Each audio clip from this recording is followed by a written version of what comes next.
Hi all, and welcome to a slightly different video from me, Danny DB. We haven't got a game today, so instead I thought I'd do a master breakdown for the Arcanist Master, Sandeep. Now, Sandeep is a master that I have a lot of experience with, probably in the region of about 100 games with Sandeep at this point. I started playing him during the beta testing phase, really enjoyed the diversity and the choices that you have with Sandeep the Master. I've always enjoyed Masters where you have a lot of different options, and a lot of different options in terms of crew building, in terms of what he does as actions, and it's certainly a crew where you don't do the same thing every game, every turn. There is a real kind of, you really have to pick and choose the best options at the best time. And that for me makes Sandeep a really interesting master. He's certainly not a point and click master. He takes an awful lot of reps to get your head around what he does, get an idea of trying to get all the little bits lined up. And he really is a master that takes an awful lot of repetitions. He's not somebody that you can play 5 or 6 games with and get your head around exactly what he does and get it all working smoothly. He really does take a lot of repetitions. And even though I have a lot of experience with him, whenever I've put him down for a period of time and come back to him, it still takes me a couple of repetitions, a couple of games to get my head back around how all the synergies and the auras and the little things work. He's certainly one of the more complex crews in the Arcanist. I'd say he's probably one of the hardest ones to learn. But as I said, I mean, it's one of those things where he is considered one of the best masters in the game, but he's not at all an easy master to pick up. So I do think that, if you are new to the game or you're new to Sandeep, don't get overawed with, well, I have so many things going on here, this game is too complex. If you picked up Sandeep, he's incredibly complicated. And even going through everything today, I'm sure there are plenty of things that I will miss, and things that you can't really explain over the course of a video like this. You just need to get on the tabletop and just keep playing games over and over and over again until you get all the synergies worked out.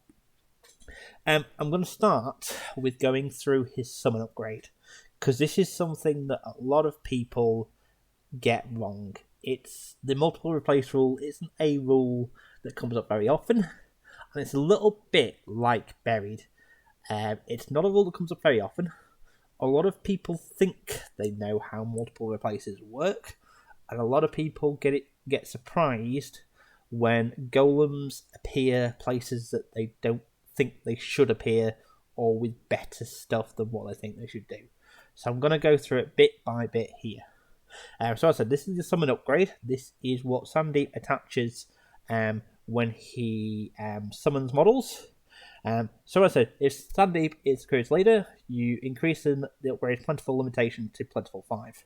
So essentially, if he's your crew, if you hire him as your leader, you get 5 summons. Normally, you'd only get 2. Now, I can't say much about multiple masters because I'm in the UK meta. We've pretty much said that nobody likes multiple masters from the start. Partially, it's a balancing thing. Partially, it's just that we don't feel the game, the kind of the fluff aspect of it, and partially because masters take up huge chunks of crews. They're all 15, 16 points, I believe, top of my head. This is how little I know about master hiring costs. But yeah, they take up huge points in crews and mean that you don't get the same spread of models that you get because of the fact that second master is a thing. I'm aware that some people say, well, second master are only hiding in X, Y, Z.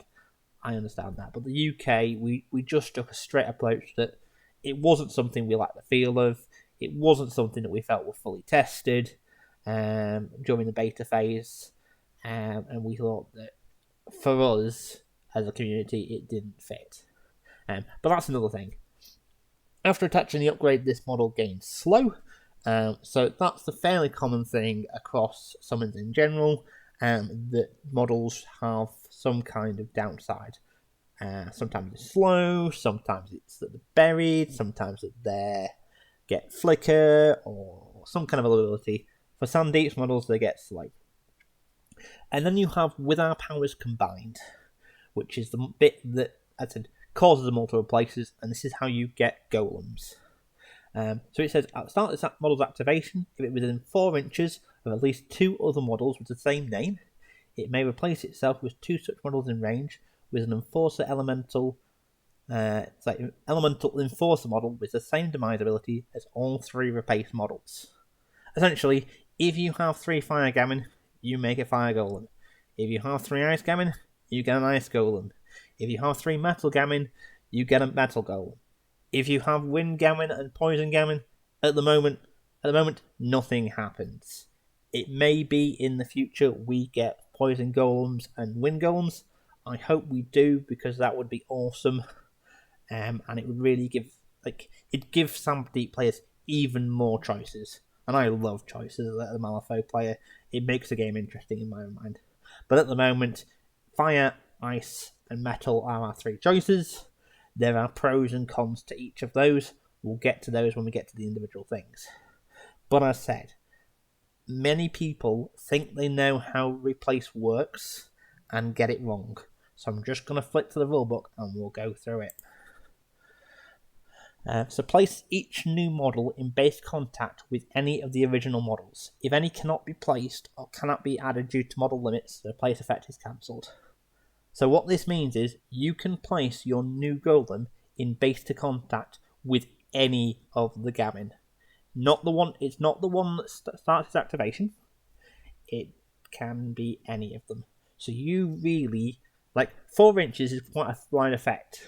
If you make yourself a little 4 inch wide triangle, you can put the golem anywhere touching any of those gammon. It doesn't matter which one it is, it doesn't have to be the one that triggers this effect. Each of the new models' health is set to the total of the health of all the original models combined, or the new model's maximum health, whichever is lower. If the replace effect heals any new models, those models heal at this point. There isn't an replace built into with our powers combined, but essentially each of the golems have around about 9 to 10 health, and the respective gammons, I believe, they all have 4. So essentially that means that you can lose 3 health across your gammon before it starts having any effect on your golem. So don't worry too much if your gammons take a little bit of ping damage here and there from effects. Don't worry that you have to start healing them up, before you make the golem.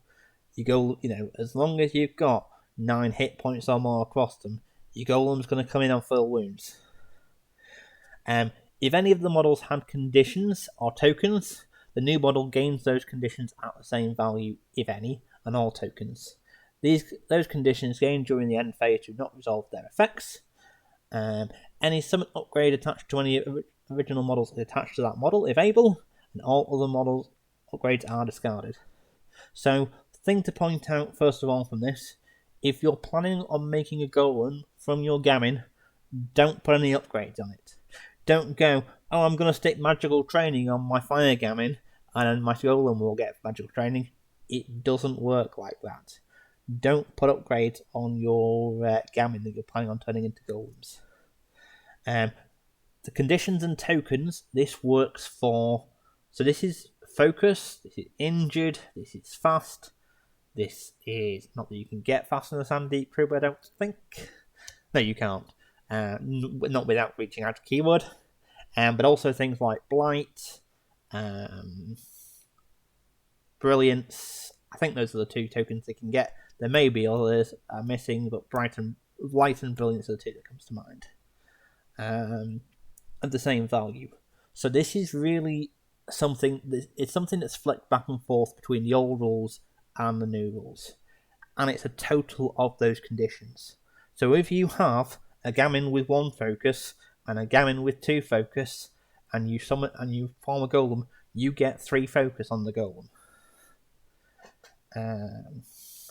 The summon upgrade reattaches, So with our powers combined, going back to it, is when attaching this upgrade, the model gains slow. So again, even if you somehow manage to get rid of the slow on the gammon before you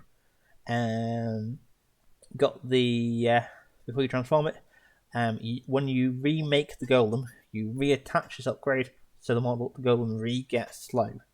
So just be careful with that when you're trying to sort of get round getting rid of slow, because as I said, when you're turning your gammon into golems, it does mean that they'll re-get slow the golems. So dispelling magic on an already slow gammon and then turning it into a golem won't help you. If the new and original model belongs to the same crew, one model becomes a target of any effects that targeted or chose the original models, such as schemes, leader designation, or lasting game effects. That new model is always considered a legal target for those effects. So what this means is, if you had Vendetta on a Fire Gammon, and you were chasing after a 5-stone model, Fire Gammons being 4 points, you now have a 10-stone Fire Gammon golem. That Fire Golem is allowed to go and kill and score Vendetta on your target. Same with Catch and Release, same with anything else. It also works for things like Hidden Martyrs, so you can pick your 4-point Fire Gammon as a part of your Hidden Martyrs, run it into the middle of your enemy crew, and if they manage to kill the Fire Golem, you get to trigger Catch and Release, even if now that your Catch and Release is more than the original, not Catch and Release, Hidden Martyrs are more than 13 points. Be aware, however, that the points cost of the model has now changed, so if you're trying to score the second point, obviously a Fire Golem is now 10 points, I believe? 9, 10 points? Jeez, this is how silly I am. Yeah, whatever it is, it now needs to be more than that cost, so be aware of that. It also means that if you have a ley line on the gammon, and you have done it, the ley line now jumps to the golem. And this is an important timing thing, because ley lines clearly state that models can't be placed. This doesn't affect you replacing models, because what happens is that you place the model first, and then you move the thing over. So this is something that's not only really for gammon, but any kind of replaces. If you have a ley line on it, you place the model first, and then you move the effects over. Remove all the original models from the game. If the new and original models do not belong to the same crew, all the original models are considered to be killed, ignoring demise ability X, Y, Z. This doesn't really apply to us at this stage. Same thing about option 6. If any of the new models that do it health is killed, doesn't really matter. If any of the original models had activated, all the new models are treating having activated. Otherwise, new models are considered not to have activated. If this replacement happened during an original model's activation, one new model may instead continue that activation using any remaining actions. This is a really complicated and badly worded box of text. I am certainly one of these people who believe that the old way of doing replaces was a much better way of wording it. I really don't like how they've errated this. It's a little bit wordy. But essentially, a model is considered activated when it's finished its activation. So essentially what happens is that you activate your gammon with the upgrade on it. It turns into a Fire Golem during the start phase of its activation. And it's still in the start phase when you resolve it. That'll be important later when we get to something else. And then you get to move on and carry on the model's activation. So you go with your Fire Gammon, you start its activation, it immediately becomes a golem, and then you can carry on that golem. You can carry on still with 1 to 2 AP, depending on whether or not you can get rid of slow. There is a way around it, I'll explain it later.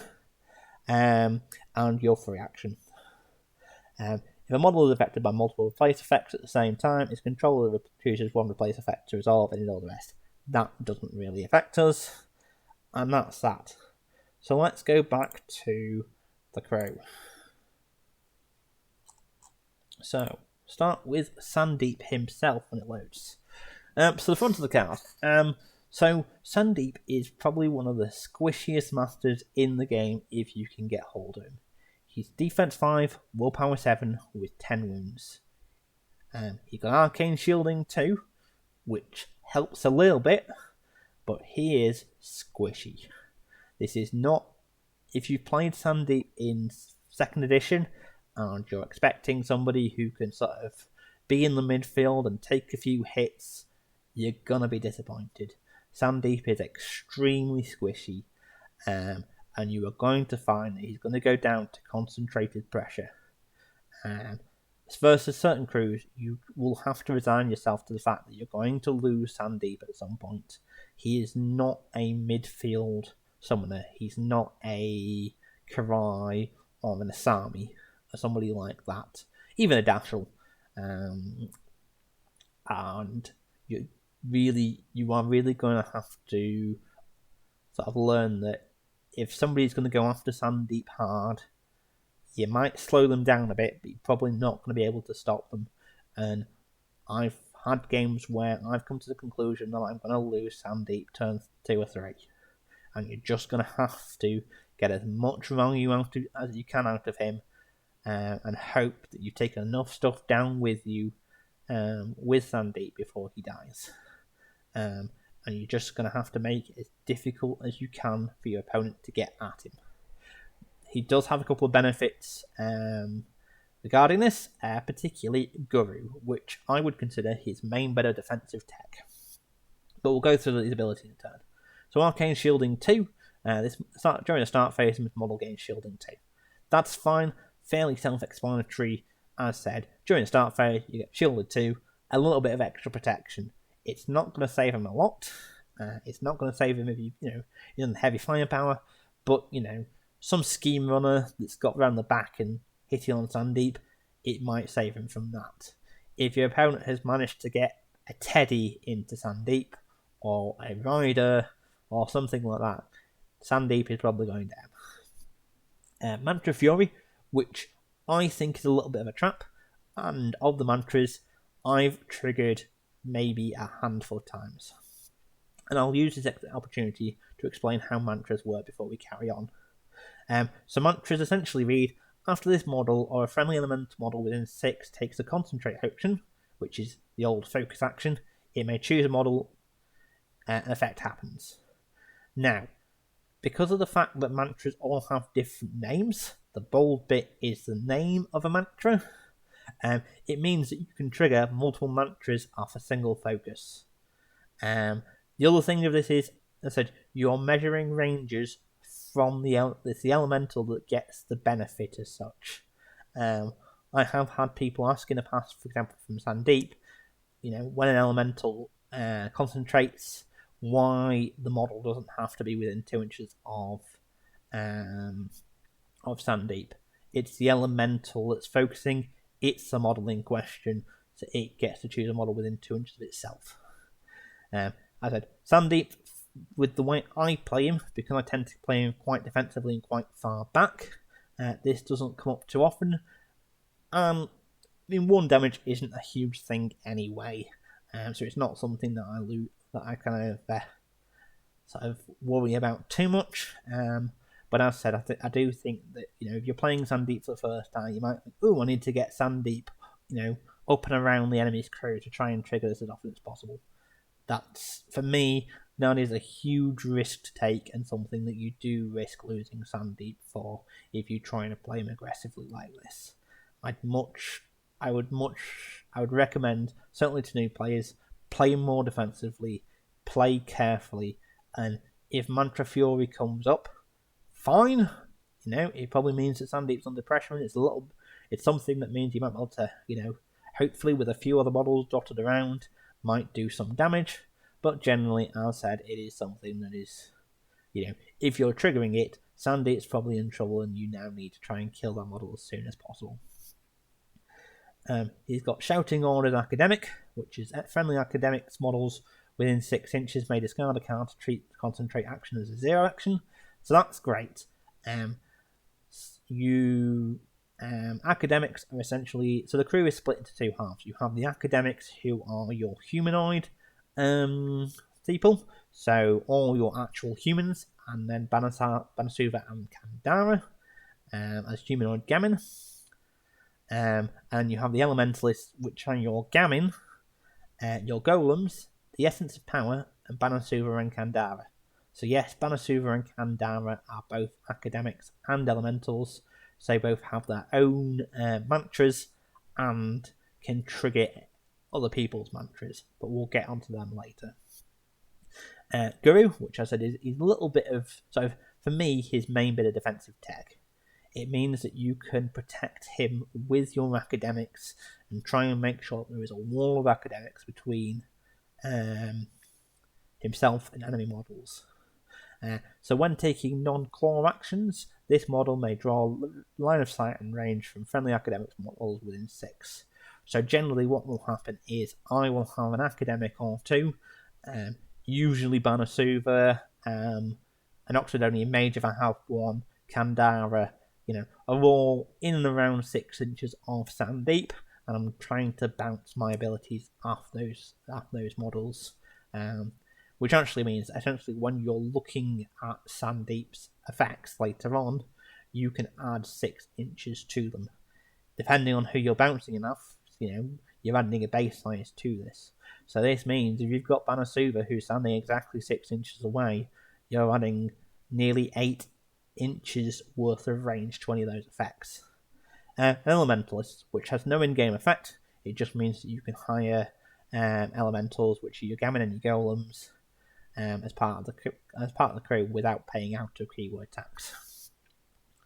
We then move on to the back of his card. So his melee action. This is not an action that you're probably wanting to use at all very often. It is not an action that is of master quality. It is something that start 5, 2, 3, 4. You're expecting to see that on a 5 or 6 stone minion. It's not something you're expecting on a master. It does have one redeeming factor, which is its built-in elemental vision. This is the reason for me why you would do this over trying to do an arcane storm if you have the option to. And there has been occasions where if I am low on cards, I have charged Sandeep in and hit somebody with the hope of trying to trigger his elemental vision if I'm low on cards. Look at the top X card of this model's fate deck, where X is equal to the number of friendly elemental models within line of sight. Place the cards back in the fate deck in any order, then draw a card. So this means if you're, as I said, low on cards and you're wanting to summon, and there is a model within, an enemy model within 6 inches, because it's enemy only, you could charge that model, hit it with the gather, get the trigger, and set up the rest of your turn. So if you're needing to summon something, you might be able to look at the top 3, 4, 5 cards, depending on how many elementals are around. Place the models back in any order and draw the card. Now, depending on what it is that you're wanting to do, the order of this can be quite important. I would always try and make sure that the way that I put them back means that I'm not spending that card, because there's quite a bit of discard in this crew dotted around. So you're trying to use that card, try and use that card as a resource in terms of discarding. So what I would tend to do almost is, if I know what I need to do with Sandeep, is put my weakest card on the the one that I draw, and then put the rest back in order in the order I need them. But yeah, it works different ways for different peoples and different effects. So again, even that, there is a lot of choices in the way that you do it. And I said it's a little bit like intuition on some of the the Resurrectionist upgrade. And I think there's a couple of other models that did it. It takes a little bit of practice and a bit of pre-planning to do. But as I said, it's not an action that you should be using first and foremost. A, because it probably means that Sandeep's in trouble. B, it's a stat 5, 2, 3, 4. It's not master level, of attacks. It's fine, but it's nothing special. Arcane Storm. Now this is an action that might be worth taking. This action ignores friendly elementals for the purpose of the friendly fire, so that's great. It means that if you've got a goal and tying up a model in combat, you can shoot into that combat without any effects. Target suffers 2, 4, 5. So straight away, that sort of anytime that you see a damage track that spikes so much, you should be considering focus and shooting over just double tapping as such. When you get something that spikes at the back end, maybe not if you're shooting at something with hard to wound, you want to try and get yourself on a straight flip. It has 2 triggers. Elemental Chaos is a little bit situational. Friendly elementals within 3 of the target may push up to 2 inches in any direction. Really depends on the situation. Sometimes Elemental Chaos is great because you get to push models around to where they need to be. It might be that you've got an elemental in combat that you need to push out of combat to go and scheme run. It might be that your big golem needs to push in order to tie up something else or get out of combat, or it's locked in combat with something that's got a 2-inch range. You can't get to where they want, and it means that you can push into combat with it. Situational, but the situations do come up, and it's probably something that if you're wanting it, you should stone for it. If you don't want it but you get it, then great. Stunning Strike is always trigger, target getting stunned, and this is something that I've actively stoned for when using Sandeep. I think it's stunned is one of the most powerful effects in the game to put on your opponent. Until you've played with stunned models, you don't realise how sort of debilitating it is. Your 3 actions actually take up one of your slots, so you're essentially giving the model almost like a slow effect. And then they can't announce triggers. Certain models, especially expensive models, will rely on triggers. If you manage to stun a Hinamatsu, say, or a first mate, especially, it's really debilitating. There was a game that I played recently where I had the opportunity to stunning strike the first mate, which meant that his leap would have cost him an action. It would have meant that he'd have only had one other attack other than that, one other action other than his leap, and he wouldn't have been able to declare any triggers. So no sudden strikes off his leap. I believe he's got a sudden strike. No crit strikes or reposition or anything like that. Stunned is a really powerful effect, and until you've been affected with it and you've just gone, ugh, I can't do what I want to do because of this, it really is a powerful effect. So on to his tactical actions. Elemental Creation. So this is your summoning action. And essentially what it says is, name any number of elemental minions. The target of this action is 10 tomes plus the total cost of the named models. Summon the named models within range and attach a bound elemental upgrade to them. So easy bit of maths here. Basically, add up the cost of the models you want, add 3 to it, that's what you need in order to summon them. That's the easiest way I find of working out what you need for Sandeep to summon. Some people do have sort of summoning cards that they use so they know what to get. But again, then you need to carry an extra piece of card around with you. It works for some people, certain people, as I said. Just remember that adding 3 to whatever the cost is, that's what you're trying to get with the tomes. Summon the name model within range, and attach the bound elemental upgrade to each of them. So again, you can bounce this 3 models due to Guru. So you can essentially, if you have Banasuva at exactly 6 inches away, it means that you can summon an elemental, 12 inches plus 50 mils up the board. It is something to be aware of. Command the elements. This action cannot target the same model more than once per activation. Friendly elementals only. Target may push up to 2 inches and take a non-claw action. So essentially a pseudo obey. You're getting to have a model take an action, and this is any non-claw action. So it might be an action on their card, it might be an action on their, might be a common action, so interact, walk, charge, etc. It also means that you can do actions that are once per activation. So making things concentrate out of activation to draw cards and trigger demise abilities, which we'll come to later. Things like off the rails on the Rail Golem's card.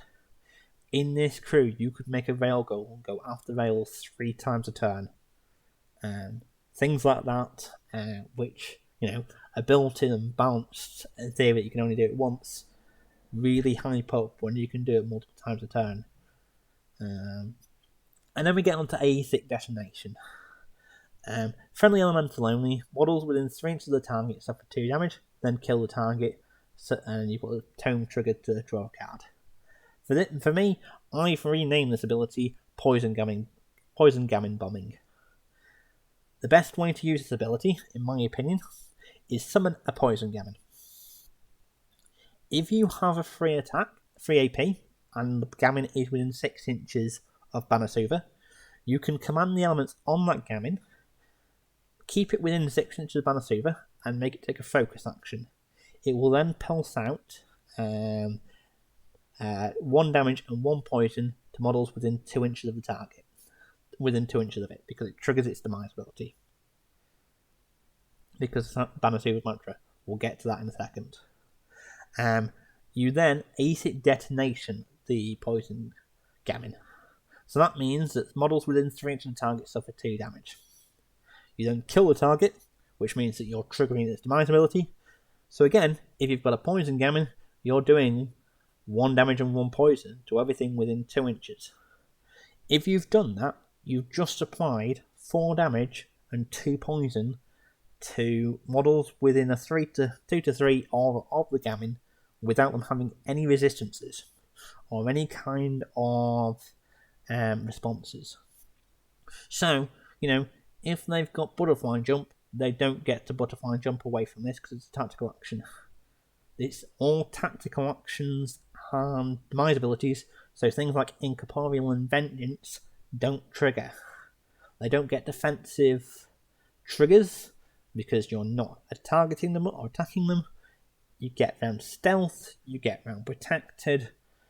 It's a really great way of doing a fair amount of damage in an area without targeting models. Now the command the elements bit is optional. It doesn't, you might not have the spare AP. You might not be able to be able to get it off. I don't tend to blow up anything else. I don't think I've ever had a chance. I don't think I've ever blown anything else up other than Poison Gammon. There might be sort of opportunities where I said blowing up other Gammon is beneficial. What I would avoid doing, if you are going to use it on other models, try not to blow up Gammon if there's something like Vendetta in the pool. Because then, or take prisoner, because then you're giving up points if you blow up the target for your opponent's Vendetta or take prisoner. However, conversely, if you're using Poison Gammon, this is a potential trick to get round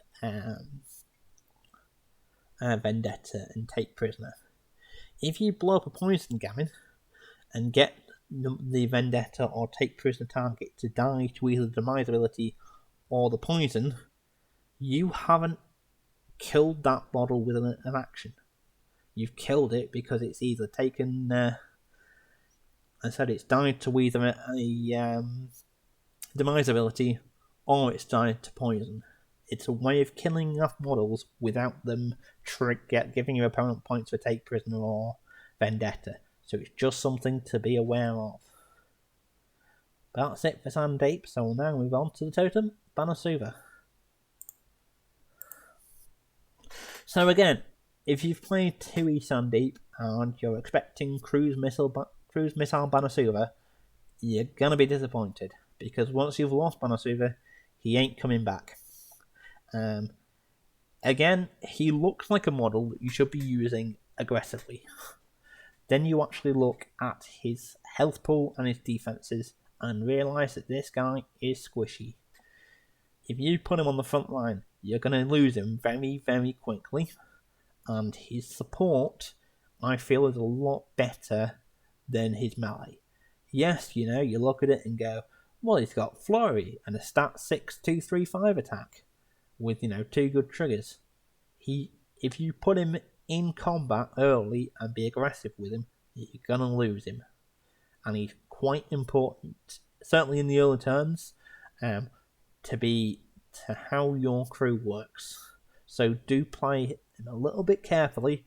And I said, in the later turns, if you feel in the ascendancy and you feel you can be aggressive and push forwards, then yes, do put Banasuva in danger, and you don't mind losing him turn 4, turn 5. But if you lose him turn 1, turn 2, a lot of the value that he generates will be lost. So I said, he's a fairly standard average stats for 7 cost enforcer, defense 5, willpower 5, move 5, size 3. Size 3 is both a benefit and a curse. It means that he can see over pretty much everything in the crew but the golems.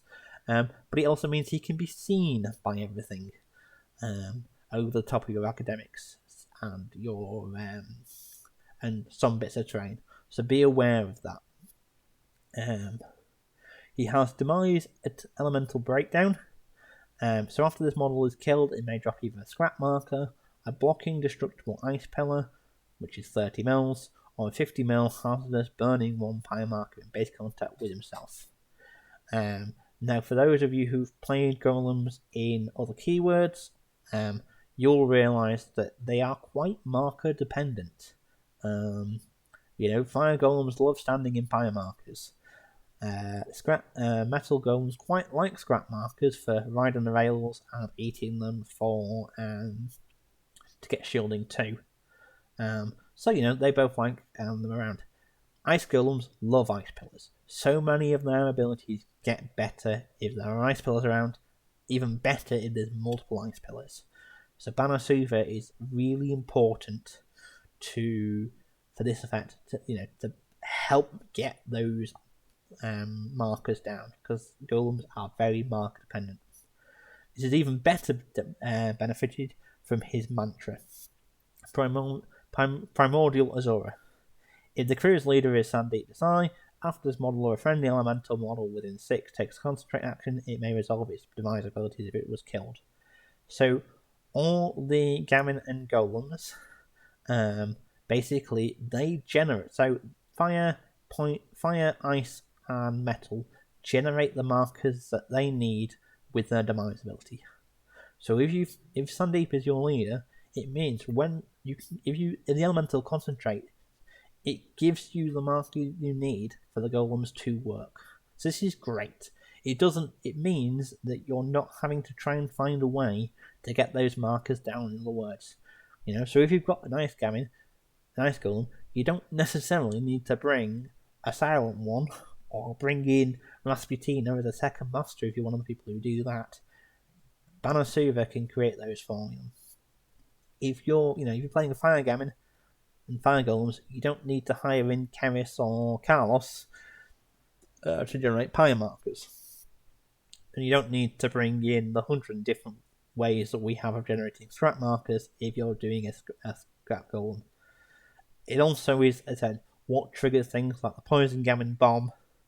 The other great thing is Wind Gammon. They have a great demise ability, which we'll get to when we get to them. But it gives you lots of extra movement just by concentrating. It's a really, really powerful effect. And something that you really want to be using as much as possible in the early turns. It doesn't sound very exciting, but once you've played with this crew a few times, you will realise how powerful it is and how much Banasuva is part of the engine that makes this crew work. It's one of the reasons why you don't want to lose him early. So don't go throwing him into your opponent's crew, because you'll find that your engine takes a huge hit. Banasuva is incredibly squishy. I'll say it again. He is average stats with 7 wounds with no defensive tech. He will go down to a stiff breeze. And if your opponent is aware of how to try and stop Sandeep, Banasuva will be one of their first targets, because he is so critical for your engine working in the early turns. Yes, as turns go on, it's not, and the play starts spreading out as you're trying to go for streams and what have you, is less important. But in the early turns, when you're trying to get as much value out of your engine as possible, because Sandeep is a value crew, Banasuva is really important, and losing him turn 1, turn 2 can really, really cripple your crew. He has Flameborn, which is reduce all damage to models suffered by burning to 0. This will come up later, because this is, again, a really useful trick for fire golems, but we'll get to that later.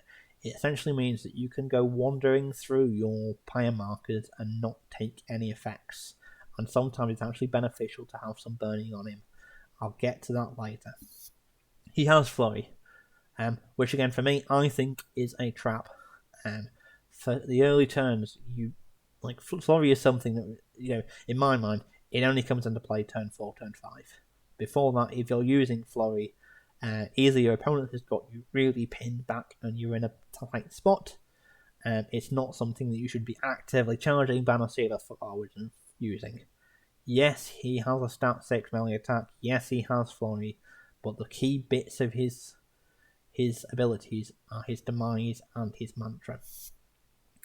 The other thing to point out, of course, is that means, and I guess going back to the mantra and demises, when he concentrates, he triggers his own demise, which means he gets to trigger his own abilities.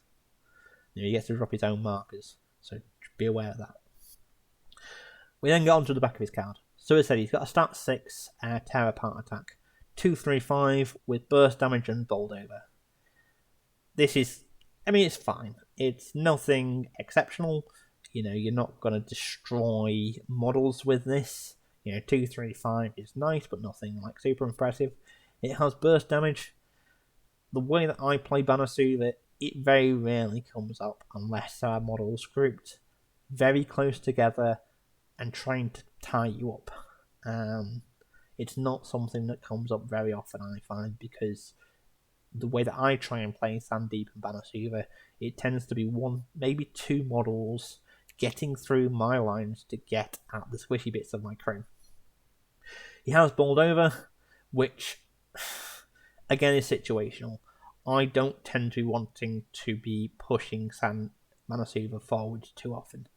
Again, he's squishy. The closer he is to your opponent's crew, the more stuff that's going to be able to attack him, the quicker he's going to go down. It does come up on occasion, but what I'd like to do if I do get the opportunity to charge is try and line it up. If I get bowled over, Banasuva hits a bit of terrain or something. So you're pushing the model away, you're pushing Banasuva, and Banasuva is stopping. So he's not in any kind of pressure. You then get onto his Breath of Fire. This is a stat 5, 2/3/4 attack, 2/3 blast, 4 blast. Models damage by action, gain burning. Breath of Fire, for me, is low-key one of the best attacks in the game.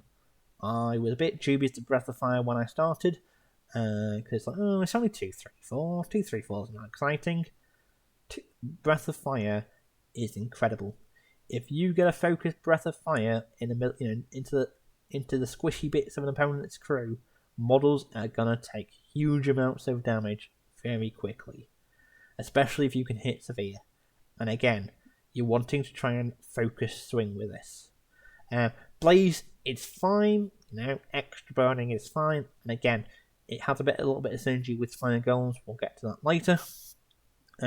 It's not something, again, that comes up very often, because I tend to take Banasuva quite defensively. What tends to happen, I find, is you'll have a golem around about 6 inches forwards of Banasuva, something will charge into it, and then you can sort of maneuver Banasuva so he's within 6 inches and be able to breathe fire into the combat. It doesn't have a gun symbol, so it doesn't suffer from friendly fire. You then have Toss. Toss is situationally amazing. Push a target up to 10 inches in any direction. If the push is interrupted, the push model and the model in base contact with it must each pass a target number 14 defense tool or suffer 2 damage. That last sentence of text, it can come up, but generally, I'm tossing friendly models. You summon a model within 1 inch of Banasuva, or even have a Banasuva walk up to it. He can then toss models 10 inches. So if you summoned a Windgammon, let's say, rather than summoning it 6 inches forwards and getting max leap out of it, what have you, and if you haven't activated Banasuva, summon it within 1 inch of him, right in front of him. Then get Banasuva to toss him. You've then just given yourself 4 extra inches of movement on that Windgammon, which can be key to scoring schemes. Toss is also great for dealing with area effect abilities that are really problematic. So I've played games where I've had a Zip in the middle of my crew. I've focused tossed Zip 10 inches away from my crew, and suddenly he's nasty. Everybody has to take willpower 10 joules to do anything. Is way the way out of the way. I think the battle reports of this going up or gone up. I think maybe not. But yeah, I basically tossed Zip out the way, and rather than Sora affecting everything in my crew, he basically, because of the board edge, it just affected Sandeep. Sandeep's willpower 7. He doesn't mind too much. He needs 3s. If the push model is and the model in base contact, if the push is interrupted, the push model and the model in base contact with it must pass a target number 14 defense tool or suffer 2 damage. If that comes up, it's nice. As I said, if you want to throw an enemy model like really, really far, that's fine. You can throw it at an enemy model, and if you get 9 inches out the push, that can be useful as well. But 10 inches is huge. That's like a double walk for some models. So it can really get models out the way. And stat 4 versus size is also really powerful. There might be one model in the game that's size 5. There's a couple of models that are size 4. You're gonna be in it, have the better stat here. So I said, toss is great. The one thing to point out about it is, though, that it's not a melee attack, which has 2 negatives. You can't charge and toss, and if you have a model in concealment, if they're in concealing terrain or have concealing aura, you're going to be on negatives. So be aware of that. If needs be, focus and do it. Again, you're an academic. You could, in theory, discard to take the focus. However, coming on to his last action, he's probably the one academic that I find I don't tend to discard and focus with because of his Lord of the Elements. Friendly elementals only. Target, so it needs a 6, go off. Target takes a non-claw action. So first of all, this is a tactical action, and it's not friendly other elementals. You can target yourself. So if you're wanting to focus as a free action, and you've either seen the Black Joker, or you've got the Black Joker in your hand, or there's enough of your deck left that you don't think you're going to have the Black Joker, and even if it does come up, it's not hugely detrimental. It might be worth doing a lot of the elements on yourself, and then if you fail it, you can cheat a card in. It does mean that you're losing a 6+ if you don't get it, so again, it might be worth considering on your card, but it essentially means that you're saving cards. You're not having to actually physically have to discard the card if you don't want to. So again, assess your hand when you're doing this. Sometimes it's better to discard a card, if you've got a fairly sort of stretched hand in terms of you've got, a couple of below 6s and a couple of severes. It might be that you want to discard, one of your 1s or 2s. If you've got a hand where you've got a couple of moderates, a couple of weaks, and a couple of severes, it might be worth doing tactical action and then if you do fail it, you can throw one of your moderates to get the effect off. But yeah, Banasuva, he's not a frontline fighter. He's going to go down very, very quickly if you use him in this way, and he's certainly a model that is important to your engine.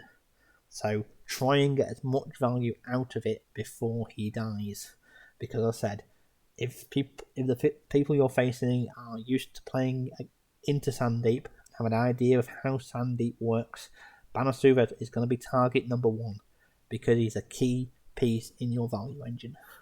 So don't be reckless with him and throwing forwards on the offs. I said turn 4, turn 5 when you're the game state's a little bit more fixed and you really kind of need to get more sort of actual kind of physical, more out of your AP, when the board's clearer, then yes, do throw him forwards and, be aggressive with his tear apart and his flurry. But in the early game, don't throw him away because you'll find that your gammon, your elementals will run out of steam.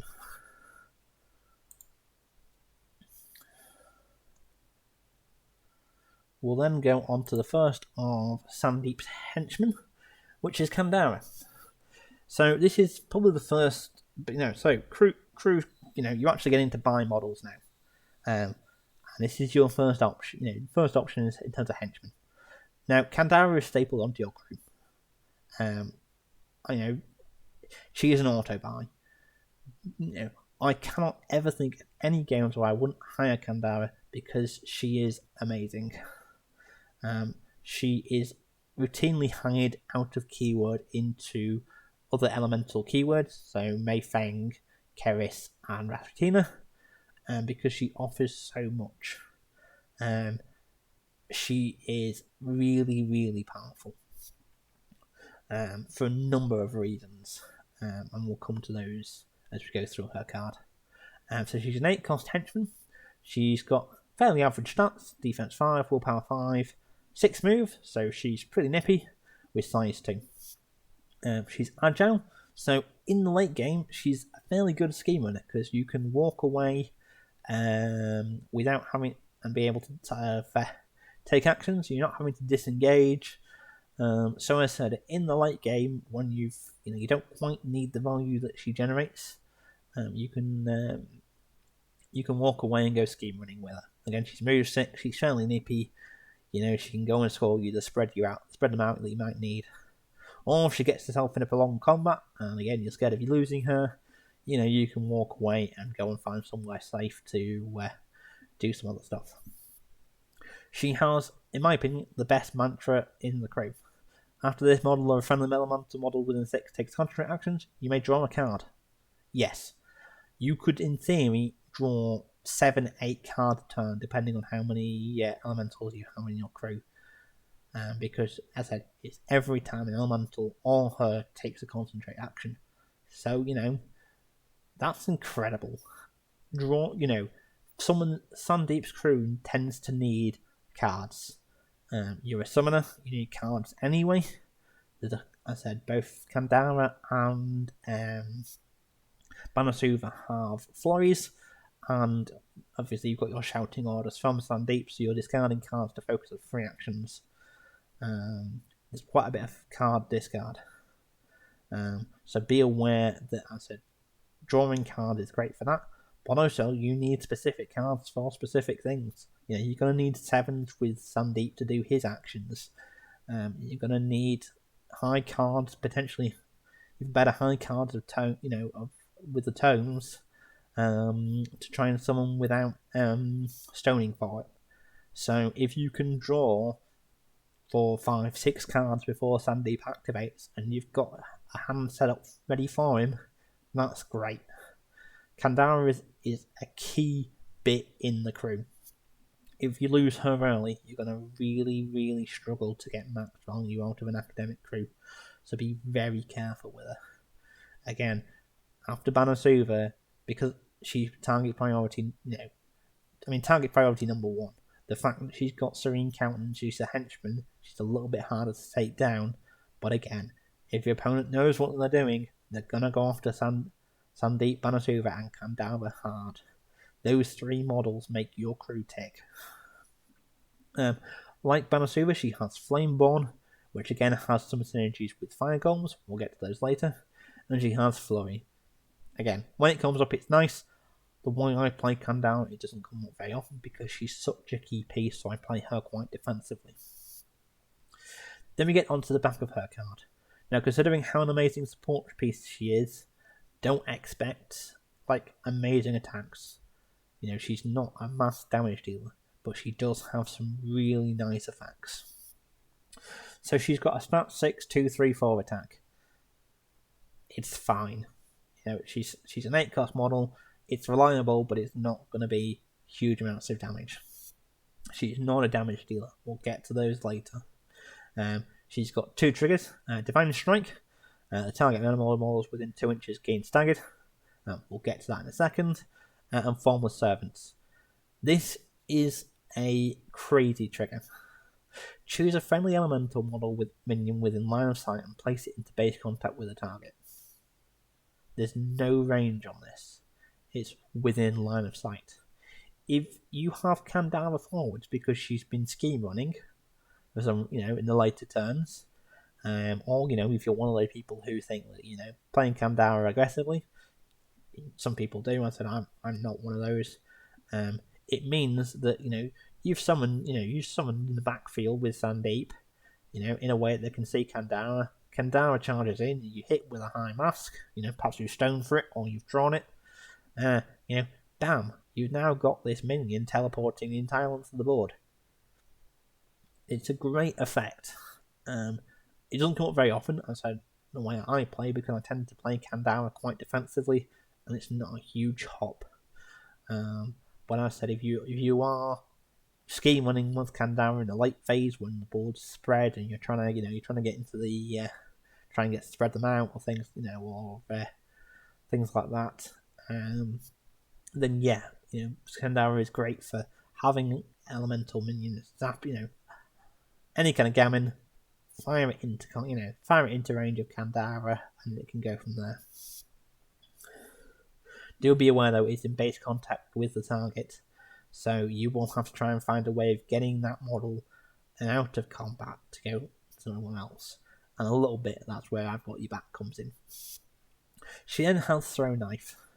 So this is a Stat 7, 1, 3, 4. If the target suffers severe damage from this action, this model may place itself into base contact with the target. I don't think I've ever triggered that last line of text. Kandara is something that I have sort of set up 6 inches away from Sandeep. I don't tend to have a sort of, she's one of the models that is sort of anchoring, as I said, between Sandeep and the rest of your crew. It's not something that I've ever done because, as I said, Kandara, yes, she's got serene countenance, yes, she's a henchman, but she's still fairly squishy.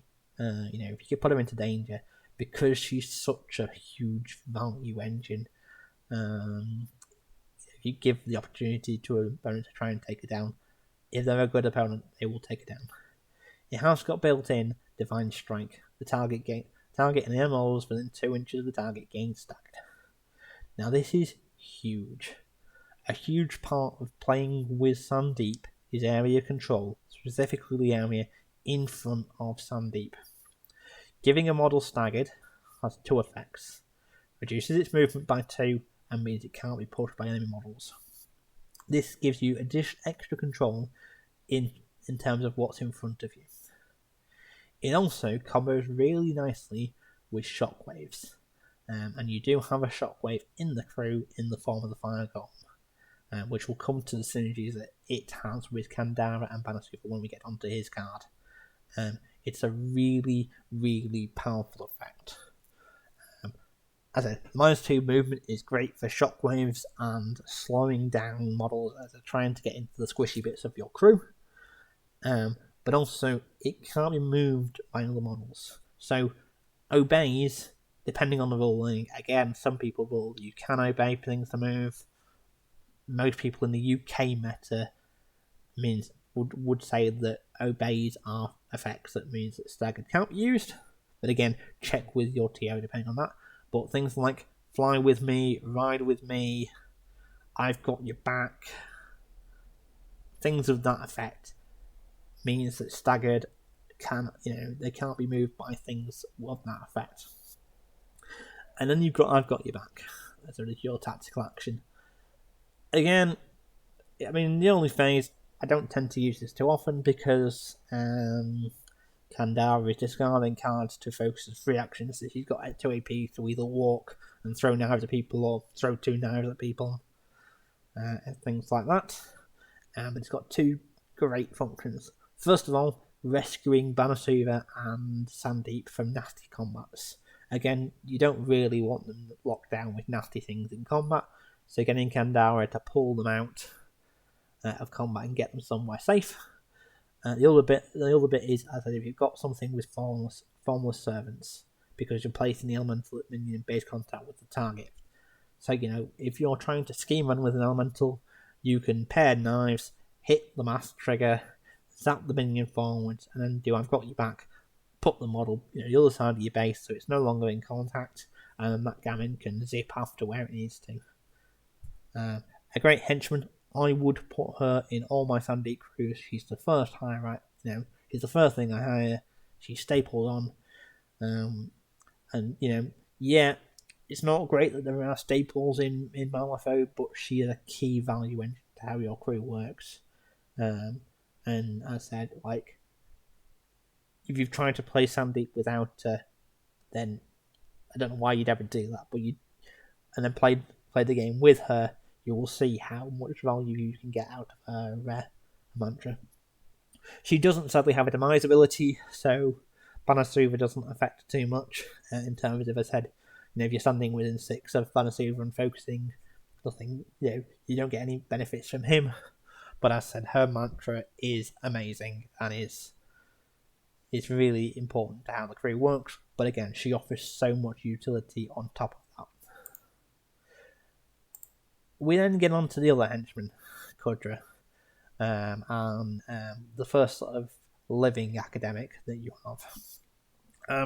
Unlike Kandama, Kudra is situational. She is, in the situations that you bring her in, she is amazing. But again, she is situational. You won't bring her in all the time.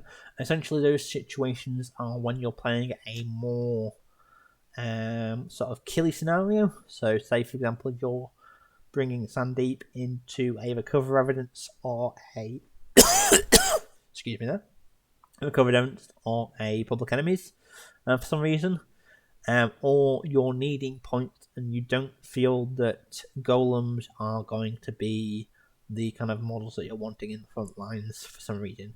You're using you're playing against, say, Leviticus, who will just tear through golems with his 2, 3, 4 irreducible attacks, and you're wanting something with better defensive stats than that.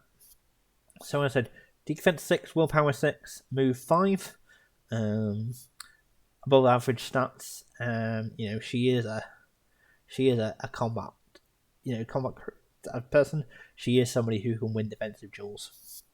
She's got arcane shielding 1, which is common across the academics, which is great. Mantra protection. Her mantra, I'm not going to go through the full line of text, but you gain shielded 1. So this is actually great with golems,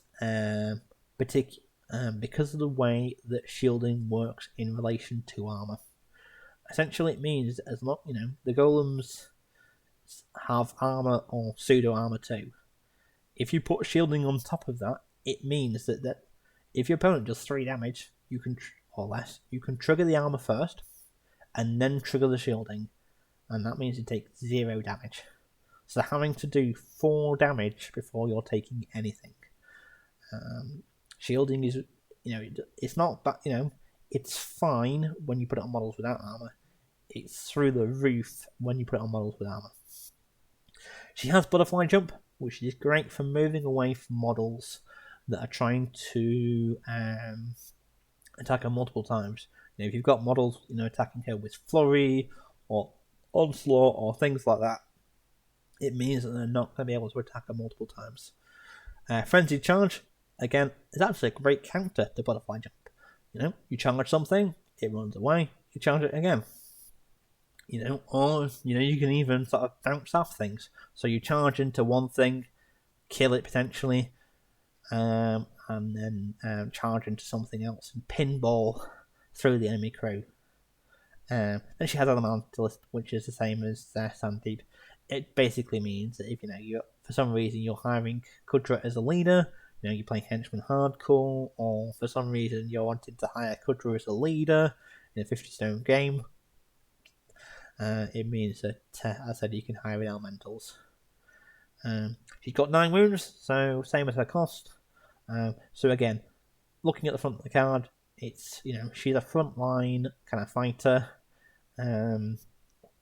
She can do she's hard to hit. She's got arcane shielding, butterfly jump, frenzy charge. Onto the back of the card. So she's got venomous strike. So Rex 1 inch range, stat 6 with a built-in mask. That is about your defense. Target suffers 2, 3, 4 and gains poison 1. You've got onslaught and infect. So you're not going to do massive amounts of damage with Kudra. She's not min 3 or anything, but she hits. She's quite effective. She's quite reliable. Stat 6 in terms of that, and she's and I said she's got built-in onslaught. So you can basically do 4 attacks a turn with Kudra, doing 2, 3, 4 and poison. It's gonna, if you do that, you're gonna rack up poison pretty quickly. In fact, it's not often that I will trigger infect over onslaught, but it does come up on occasion. I don't think I've ever stoned for an infect. And again, it's not a huge thing because you've already got poison 1, going up to poison 2. Most of the time, you just want to trigger the extra onslaught, but there are occasions where you might want to trigger infect instead. Elemental Bolt, so this is her range attack. Range 10, stat with a gun symbol, stat 5, 2, 3, 4, burst damage for blasts. Get in there, which is friendly middle minion within line of sight of the target may push up to 3 inches towards the target. This actually means that you can push Kudra. She's not a minion. Ignore that. But yeah, you can push Gammon, you can push Charles Darguards, and accidentally mages. Situationally useful, but it's not really an attack that you're wanting to use on that card. The big one is Venomous Strike. Then she's got the free action Disillusion. Move the target up to its move in inches. This, which is stat 6 versus willpower. This is an amazing action. It means that it's very useful for things like ley lines, because you can push people off ley lines. It's great for moving people sort of out of your way if you're trying to get to charge lanes, or you're trying to move a model into range to get hit by a shockwave later in the turn, or a poison gammon bomb. There are so many uses for Disillusion. It's also a move, not a push, which means that you can walk it around corners, things like that. It isn't a only, so don't go using it on your own gammon and golems to get extra movement out of them. But again, it's even in theory pseudo slow. You push a target back 5 inches, then going to have to move 5 inches forwards, or what have you, depending on the move value. Wasting action doing that. It's a really nice ability to have, and certainly something as I said, you get when you get better at the game and start getting more experienced with the movement tricks. It's great. Then you have a tactical action. It's fine. It's nothing special. It comes up now and again. It's basically from 1 all. It's a 3-inch pulse. Stat 5, target number 10, so 5. Friendly elemental models within range heal 1. It's not special. It comes up occasionally. Elementals don't have hard to kill, so you're not trying to get people above the hard to kill range or anything like that. It's not an amazing heal. I said, if you've got 3 or 4 elementals within range, you might want to do this twice, maybe to, are you trying to deny a vendetta or something like that? Possibly. I said I've used it. I haven't got an awful lot of experience with Kodra. A handful of times I've used it. I might have used it effect once or twice. It's not something you should be actively chasing. It's not the reason to hire Kodra. I said, if it comes up, fine, whatever, you can heal 3 to 4, but generally you're wanting to use Kodra aggressively. You want to spend her AP doing Venomous Strike. Yeah, that's what she's in the crew to do. We'll then go on to Enforcers. So we'll go to the Golems in a second, but we'll start with the non-Golem Enforcer, the Essence of Power. This is a really weird Enforcer. It's a support Enforcer, and has a fair few weird effects. I'll come on to why I don't play it a lot later, but we'll go through his card first of all. So it's a defense 4, willpower 4, move 5, size 2 model. Pretty average stats for its cost. It's got 2 abilities on the front of its card, so it's Incorporeal. It's fine, a little bit of defensive tech, and Empower.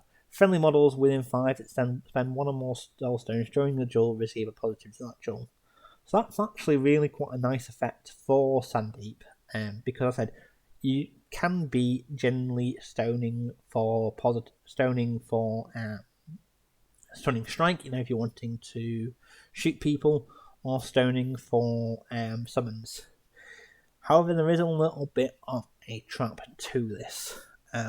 I find because Sandeep draws so many cards anyway, you tend to have the card you need in your hand anyway. You're not trying to, flip and hope you hit the target number you need. All it's really doing is increasing the chances that you're going to hit the Black Joker. And as you can only summon once per turn, if you hit the Black Joker, then, it's that means that you can't summon this turn. On the back of its card, it's got 2 pretty poor attacks. At any drain, target gains distracted 1 and this model heals 1. Meh. It's fine. It's only a 4-stone model, then, I'm not expecting anything amazing out of it. And Power Battle Blast. This model suffers 1 irreducible damage to the target, suffers 2, 3, 4, with the option to do blasts if you hit burst damage trigger. They're not really the reason why you're hiring this model. Then you've got Amplify, which is a 3-inch aura. Until the end phase, if a friendly model within range makes an opposed duel, it adds a +1 stat to its final duel total. So again, this is the opposed duel, it's not a simple duel. So, things like terrifying shockwaves, auras that require you to do will, sort of take jaws and what have you. It's not going to help with those. It's not going to help with Sandeep summoning. You're not going to get a stat 8 star summon. It's opposed duels. As I said, it looks fine, but I have 2 issues with this model. First of all, as I said, you empower. The big reason that you're probably going to be using Soulstones is that you're probably going to be wanting to stone for suits for summoning. As I said, you receive a positive net sexual. Generally, when you're summoning, because you've got so much card draw in this crew, you're going to have the card you are going to cheat in for summon in your hand already. It's not something that you're going to be relying on the top of your deck for. All Empower does is, like I said, it will come up on occasions where you flip the card so you don't need to cheat it out your hand. Fine. However, it's going to come up that you're going to flip the Black Joker as well. Is an option, which means that your summon doesn't go off, and you've just wasted then a stone and your once per turn summoning action. Amplify, it looks great until you realise that all you've done is bunched your already fairly sort of bubbly crew into an even smaller bubble. If you're trying to get 3-4 models around the Essence of Power to try and get it amplified to work. You've just increased the bubble, which means trying to get your orbs to work is harder because you're now closer together, so you've got less lines of sight. Trying to get trying to move models around each other to get lines of sight on your opponent is harder, or even get models out of trouble because you're so bunched up. It also means that if an opponent runs a shockwave or runs to the middle of your crew with a dead rider or something like that, they're gonna hit more models. It just causes you to bunch up even more, and it's not really an effect that I feel. Yes, I said the effect itself is great if you get benefit from it, but because you're having to stand so close, it's going to be easily abused by opponents. I think it's actually better in a, I said, if you're only sort of thinking, oh, well, perhaps I can get 1, maybe 2 models out of it, if you're perhaps bringing in a silent one or something and you're something like that, you're using it for shooting. But as I said, I think that you're trying to bunch up too many models around the Essence of Power. The other thing to do is that the Essence of Power, because you're having to activate its effect, it means that you're having to activate that first, or at least early on, before all your models go. And that means that you're spending an activation doing the Essence of Power. It's probably going to focus and do Amplify, and maybe not do anything else. You certainly you're not wanting to charge it forward into combat or anything like that. It's squishy as anything. It's a stat, a defense and willpower for wound incorporeal model. It's gonna go down to pretty much anything. So you're not going to achieve anything sort of major. As I said, you get off an Amplify, you get off a one of its effects. I guess because you're, if you can get off the Amplify, you go up to pseudo stat 5. It's still nothing amazing. It then means that you're giving your opponent an action to respond, and decides to, if you go and stand next to a golem or something and do Amplify, your opponent's then got an action to, knock aside it out of range, or knock the Essence of Power out of range, or something like that. Kill the Essence of Power, kill the model that you're, as I said, standing next to. It really does sort of mess up your activation aura. It's not a model I think, as I said, you're sort of wanting to really put into trouble. Again, I'm not a big fan of the Essence of Power. Some other elemental players might be, sing its praise and what have you. For me, I said I think it's a little bit of a trap. It causes you to bunch up too much in power, means that you just got more chance of flipping the Black Joker, and it ruins your activation order. Now, if somebody who can get it working wants to, sing its praises and come and tell me about it, fine. For me, swing and a miss, sorry. We now get on to the golems. So we'll start with the fire golem. So this is a 10 cost enforcer. Defense 5, willpower 5, move 5, stat size 4. So this thing is huge. You can see, it can see over pretty much everything in your crew. I think all the golems are size 4. They're huge models. It's got average defensive stats and average movement. Fiery Presence. So this is one that, again, because of the way that sort of start of activations work, you can choose whether or not to sort of trigger this or not. In theory, you could have said that Fiery Presence goes off, would have, it's already activated its Fiery Presence before when you turn it into a golem. So you can choose whether to have this go off or not. On occasions, it might be that you want to do, Fiery Presence to get some burning on Kandara and Banasuva, so you've got something to jump back to. But yeah, it is something to be aware of. It's also great for if you've got a model, locking up in 2-inch, a 2-inch melee.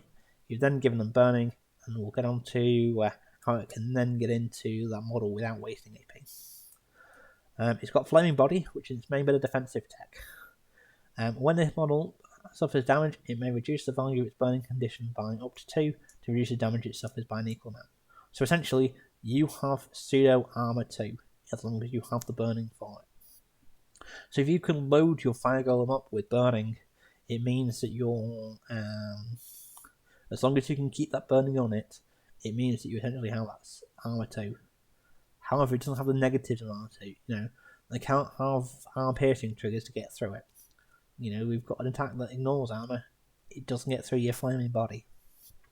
If you've got somebody who's analysing weaknesses, it doesn't get around that. What it does mean is if somebody walks up to you and does the spell magic or toss in the mud, then your Fire Golem is going down hard. If you've got something with a prey on nothingness trigger, your Fire Golem is going down hard. If you're playing into Von Struck, don't go anywhere near this, because the minute the Von Struck looks at it, your Fire Golem's keeling over and dying. He removes the burning and does that much damage to you. So you might sit there and go, I've got burning 7 or 8. Von Struck turns around and goes, you've got no burning and you've just taken 7 damage. Have a nice day. It's got Flame Bond, so it doesn't take any damage from burning, which is good, because you're wanting to put as much burning on this as possible. And it's got Dancing in the Flames. Once per turn, after this model resolves a walk action, it may place any player marker it moves through during that action into base contact with itself. So this includes if you are... this is once per turn, not once per activation. So if you obey something with, Banasova or Sandeep, you don't get to take the player marker with you with obeys. It's once per turn. So you're only going to get one use out of it. On the back of its skull, it's got Flaming Fist, a stat 6 with a built-in tome, 3, 4, 5, and gains burning 1. And with 2 built-in triggers, Blaze for more burning, or Feed the Flame to give you more burning. Both triggers are great depending on what you need. 3, 4, 5, this is one of your big beaters. This is what you're going to be using to do, your golems are what you're going to be using to kill people with. If you're going into Resurrectionists and you're wanting to, as I said, try and get around their heart or wound or similar, this is the kind of model that you're wanting. Flame Tornado. So again, this is one of the things that you're... this is one of the Shockwave things, and this is one of the reasons it pairs so well with Kandara, because it's a move-based Shockwave. So Shockwave 2, so 2-inch range on your Shockwave token. Move 13, which essentially becomes move 15 if you've staggered the target beforehand, which you're needing 10s on an average model at that point, which is a big card. Damage 2, burning 2. When resolving, friendly models with Flame Bomb may ignore the effects of this action instead to gain burning 3. So it might be, on occasions, if you're quite close to the target, you might want to try and make sure that you're in the range, so you're getting burning 3. It also means that if you've got Banasuva and Kandara there, they can get burning 3, and that can mean you can draw a flame on them. We'll get to that in a second. It's also got the Burn to the Crisp trigger. So on a 6 of Crows, ski markers tucked in a Shockwave marker or the pulse generated from the marker are removed. This is a great bit of utility because this is the only bit of in-keyword ski marker removal you have in Sandeep. But ski marker removal is situationally amazing. It can win games. It can stop your opponent from scoring points. And something, they've got, a really key key ski marker in place, and they've got, the marker in place for, as I said, Legion mark or something like that. You can, burn it to a crisp and remove it. Note, it's all ski markers, not just enemy ones. So, as I said, if you're going to leave your mark, be aware of where you're positioning your shockwave, because it might mean that you end up moving around. You then have Draw a Flame. Target a model with burning, place this model into base contact with the target. This model gains burning of the same value as the target's burning up to burning 3, and then reduce the value of the target's burning by 3. So I said, if you have Kandara or Banasuva in the combat, 8 inches away, you can Flame Tornado onto them, and then just jump up to Banasuva and Kandara, take the burning off them, and you're up the field. Alternatively, if you summon the Fire Golem this turn and Banasuva or Kandara, a little bit away up the field, you can spend your free action to jump it forwards up the field. You'd then put the Fire Golem on the other side of Kandara or Banasuva, and it's now further up the field. A great trick for this, especially if you're worried about your opponent shooting your Gammon off the field before they get to become a golem. If you hide the Gammon or golem behind a size 3 or smaller bit of terrain, what have you, and then when it means that they can't be shot by your opponent. Then when you turn it into the Fire Golem, you can then see over that bit of terrain. So you can then see over the big, the big rock or the big box or, the hut or what have you. Do draw a flame on, Banasuva, Kandara, or either, something like, Kudra or one of the other golems perhaps that you've moved forwards through a pyre marker with the intent to, draw a flame on it. All of a sudden, your Fire Golems, as I said, up to 8 inches further forwards, plus base size, because you can put it on the far side of the base, and is ready to go forward and wreck face. This is one of my favourite golems to sort of go with, and it's certainly the golem that benefits the most from building up from Gammon. Because I said, you can have the Gammon sort of walking around and doing things in pyre markers in the early phase of the during the early part of the turn to build up the burning.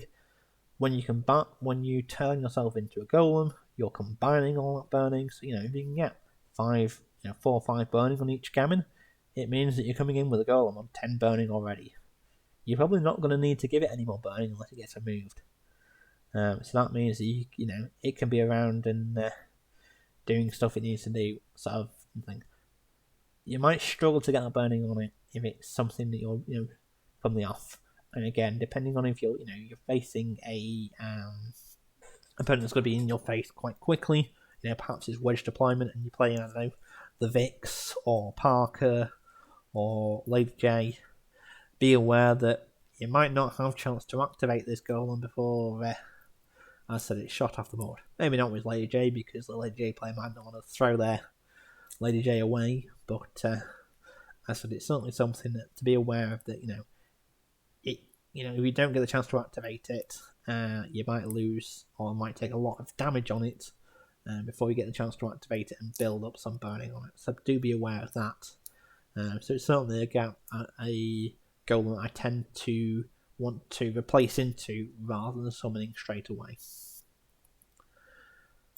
We then move on to the Ice Golem. Now this is it's considered by some people to be the weakest of the golems. I personally don't think it is. I think they're all situationally pretty good to amazing. I think I said, although it's the golem that probably needs the most support because it needs ice pillars to function at full form, and it can need quite a fair amount of them. If you can provide that support, it's great. It's fairly slow moving, but again, you can support it quite well in a Sandeep crew by using Windgammon hops, and we'll get on to Windgammon hops when we get on to Windgammon. It's defense 4, willpower 5, stat 4, move 4. If your opponent's swinging at it, they're probably going to hit. It's just one of the things, in terms of, you're just going to have to accept that you're taking hits, you're relying on your armor and your healing to save you. Demise Frozen Heart, so you're dropping ice pillars into base contact with it when it dies, or when it focuses within 6 inches of Banasuva. Frozen Club, so while within 1 inch of an ice pillar, this model receives rams to their jaws. That's amazing, we'll get onto that in a second. And it's got Flurry, which is great. Again, another discard outlet. So again, you're wanting all the cards you can get. It's got an attack action of Huge Fist. So 1 inch range, stats 6, resisted by defense, suffers 3, 4, 6. Frozen Smash, when resolving, if the target suffers +1 damage, or +2 if it has slow.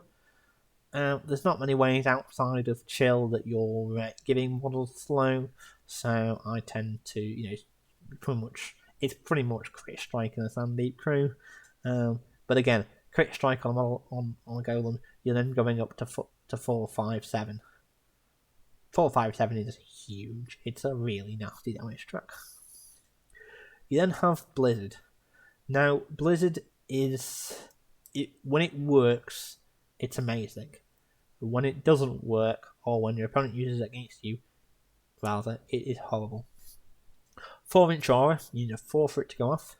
You have the option to remove an ice pillar marker within range. Until the end phase, non-December models treat the area within range as hazardous terrain. If an ice pillar marker was removed by this action, it increased the damage the model suffered from this hazardous terrain by 1. Yep, that's a 4 inch hazardous 2 aura. For all non-December models. So obviously, don't be doing this into, if you're facing Rasputina, it's not going to do anything. And again, don't go using it around your own models, because I said if you get pushed, and even I said be aware that if your opponent can move your model around, it might be that you end up with the golem, ending up back on top of your own models and they're taking massive amounts of damage to do anything. Be aware of that. But I said, Hazardous 2 is a crazy amount of damage. If a model charges you and takes an attack, it's taken 4 damage. Now, 4 damage is a huge amount of damage, and that's for 1 AP. If they're then sort of swinging a second time, that's 6 damage. You've half killed, you've either killed or half killed, some models. Nobody's going to want to come anywhere near an ice golem with that up, and they want to try and avoid it as much as possible. I have absolutely ruined crews by putting an ice golem in the middle of their crew and putting Blizzard up. It's even worth doing over attacking twice with Huge Fist if you can get 3 or 4 models into it, because you will have models scatter from the area to try and get out of there as soon as possible. Then you have Reform from Ice. Remove any number of ice pillars within range. This model heals 2 for each ice pillar removed by this action. For me, the best heal in the game if you can get the ice pillar support. Because I said, if you remove 4 ice pillars, you've taken yourself from 1 wound back up to 4 wounds. Even if you can remove 2 or 3 ice pillars, it means that you're, healing 4 to 6 wounds. That's a huge amount of damage that your opponent will have to redo, considering that you're armor 2. These things are incredibly difficult to deal with in terms of actually killing them if you can provide the support to them. If you don't have the ice pillars in range and the support to them, then they're not really being efficient and they can't, they won't go down, because I said they will take an awful lot of hits, their defense fall. But I said, if you can provide the support to them, and you probably want to be activating it, unless it's in chance of it dying, a little bit late on, so you can weather, 3, 4, 5 hits, get down to 4 to 5 wounds, activate it, eat a couple of ice pillars, go back up to 8 or 9 wounds and have those AP wasted. But as I said, it's the golem that needs the most support, and again, it's one of the reasons why Balance Hoover is so key in a Sandeep crew. Because he's the one providing the ice pillars, unless you're hiring in a silent one, which might be a good idea if you're bringing an ice golem. Last but not least, the metal golem. So again, defense 5, willpower 5, same defensive stats as a fire gamut golem. Movement 4 with size 4. Movement 4, it sounds pretty pitiful, but you're probably not going to be using his actual movement that often. We'll get onto that in a second.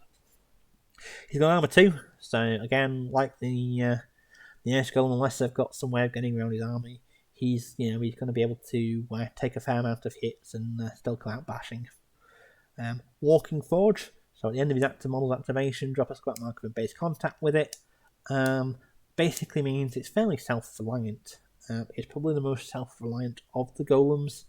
It's probably the golem that needs the least support from Banasuva, because I said it's got this self-replicating scrap marker dropping. So as long as your opponent's not messing with your scrap markers, you've always got that scrap marker for next turn. Ride the Rails. This is not something that comes up as often as it comes up in the Mei Fang crew, but there are sort of ways of Sandeep sort of using it. There are tricks of, if you've got, say, you've got Banasuva can toss if you hire in a metal golem and a metal gammon, toss the metal gammon forwards, have it do its walking forge to drop a scrap marker within 12 of this thing, and have Banasuva concentrate to drop a scrap marker within 1 inch of the golem. The golem can then ride the rails and be up the field. And it's then got, as I said, demise ability. After the model is killed, drop a scrap marker anywhere within 3. Again, with Banasuva, you can drop scrap around for when you need it. It's got a stat 5 with a built-in positive huge fist attack. Now, people have sort of complained about stat 5 on positives being worse than the other golem stat 6s. It's situationally better and situationally worse.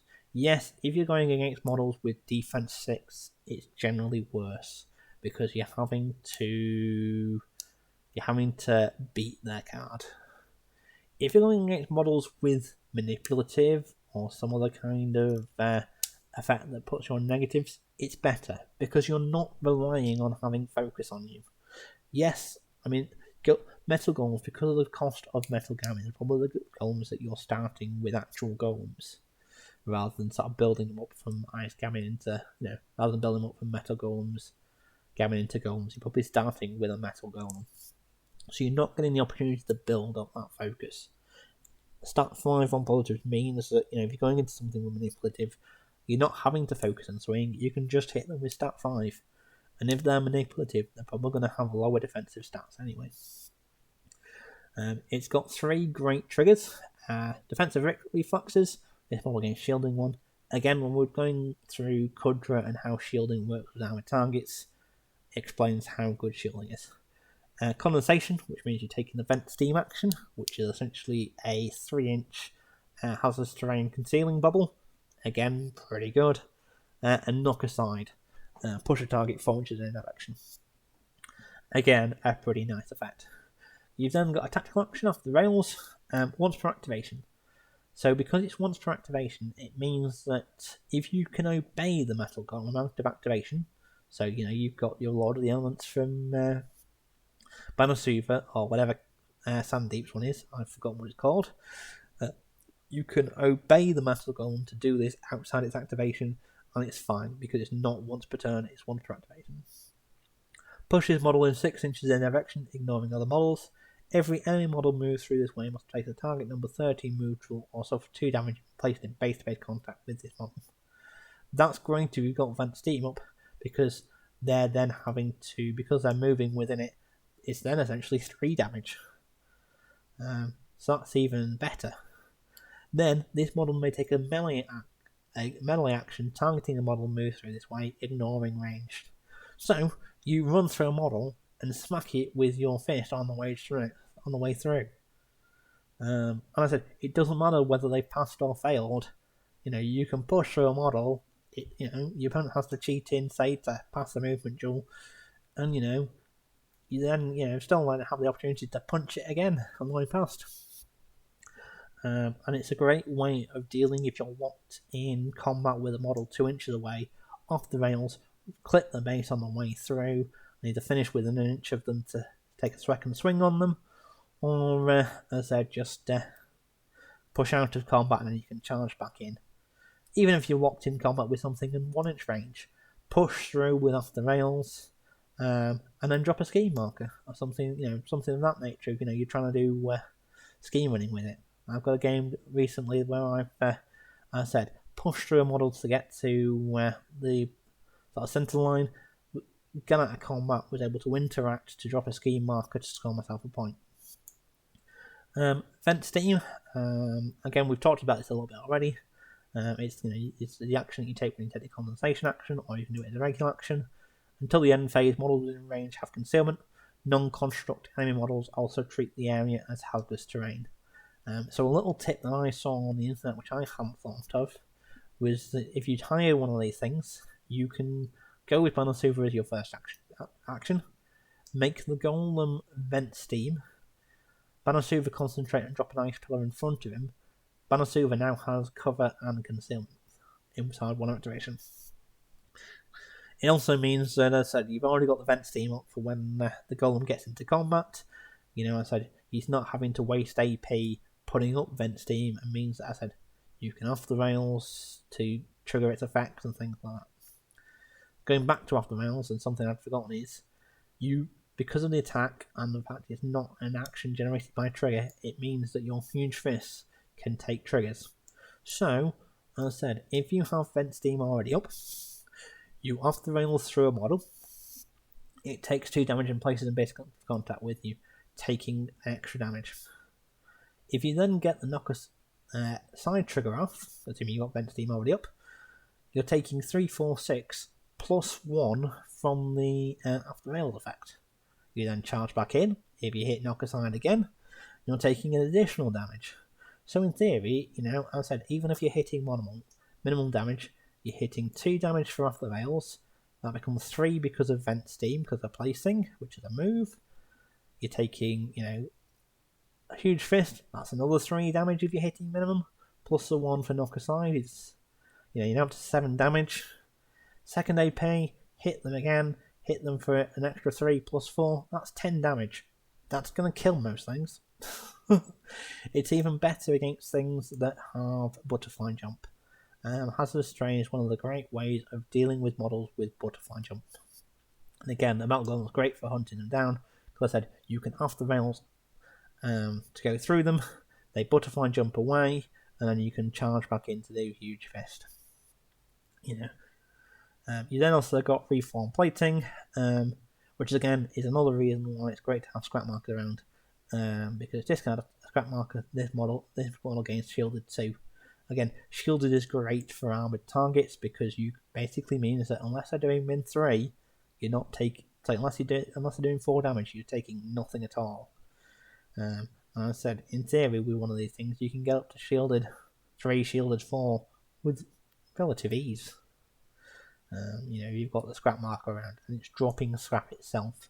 So drop a scrap directly under its base, which means it's the only thing that's going to be able to target it, and you can pick it up next turn as its first AP to give itself shielded, and then you can go smacking away as you need to be. Not always a model it doesn't come in very often, because I think the other 2 are slightly better, but it is certainly becoming a model that there is a lot of combinations that you can do. Because of the cost, I tend to hire it over bringing into Metal Gammon, and especially considering I tend to want to hire a Metal Gammon, and I'm taking the Metal Golem to give me the option of an early ride the rails. So that's the golems. We'll then get on to the minions. So the first one is the Octodonian Mage. This is one of my favourite models, and I would generally consider, unless it's a pool where I need to spread out, a model that I would consider stapled onto Sandeep's crew. Certain people have said they're not very good. Certain ones are better for a point more, X, Y, and Z. For what an Octodonian Mage does in an academic crew, they are one of my favourite models, and I really enjoy everything that they do. So they're defense 5, willpower 6, move 5, size 2. So slightly above average willpower for a model of its cost. Average defense, average movement. Arcane shielding 1. Again, helps with a little bit of ping damage and what have you around. Mantra healing, which is healing 2. Great, your big tanky golems that might need, topping up. Have an Octodonian Mage standing within 6 inches. make it concentrate, heal it too. That's 2 extra damage your opponent's got to do to try and get through it. That could be 2 extra actions depending on what it is. They've got counter spell. Models within 6 inches must discard a card to declare triggers on opposed duels. It's a little bit of a tax. It's not something that's probably going to save your option on your mage, but it's a bit of a tax. And I've got 6 wounds. The back of the card, Flaming Fury, 2/3/4 melee attack, 1 inch range, stat 5 versus defense, 2/3/4 and get burning. Triggers for burst damage, for blast, and siphon essence. So when you kill something, you get a soulstone. It's fine. It's it's a stat 6 support model. You're not expecting anything amazing. It's a fine attack. You then have Elemental Bolt, which is 2/3/4 stat 5. Now we get on to the Elemental Transference trigger. So either remove a scrap marker in base contact with the target, and slow the target, or reduce the value of the target's burning or poison condition by 2. After resolving, drop a scrap marker in base contact with the target, or the target either gains slow, burning 2, or poison 2. This is an amazing effect if you can get it to go off. Essentially, it means that you can turn burning and poison that you've got from fire golems into slow.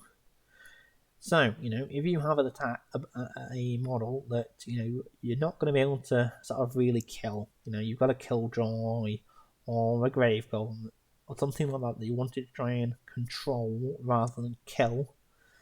Perhaps even that you've got Vendetta on a model and you're wanting to, as I said, sort of hold it in place, stopping it from running away.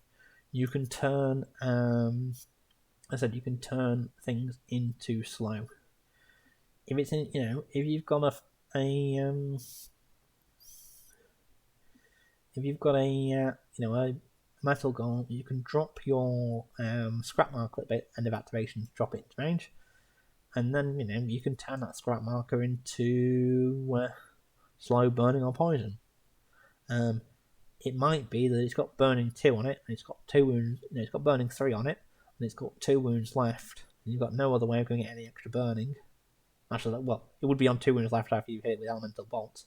Turn 2 of the burning into poison, and it's only taking 2 ticks of damage rather than 3. So, rather than 1. Then you've got an Arcane Conduit. Until the end, a 5-inch aura, stat 5 resistance, not resisted, target number 10, so you get 5 for it to go off. Until the end phase, after a friendly model activates within range, that model may end the condition affecting it. If it does so and the friendly model has an attached summon upgrade, this model and the friendly model both suffer 1 irreducible damage. So, when a friendly model activates, it ends the condition. Now, the way that timing works is there's a couple of things that this means it's actually better than spell magic. So, for example, if you have a model that gives an effect during the start phase, for example, I think it's whatever the stench effect is that the Dryaders can't have, I've forgotten it now. We have to either discard a card or get stunned. It basically means that you can go, okay, I'll get stunned, then I'll have this trigger as such, and have get rid of that stunned. Can do the effect where you have to discard a card and get stunned. You can then trigger this after the fact and have the get rid of the stun effect. However, the most common use of this is to get around the slow effect on the with our powers combined. You basically stack it so that the golem gets you get your golem, resolve all the golem effects, and then you resolve the arcane conduit. So you're removing the slow from the golem. You're still in the when the friendly model activates bit of its activation. You're still in the sort of the start phase of the activation and such at that point.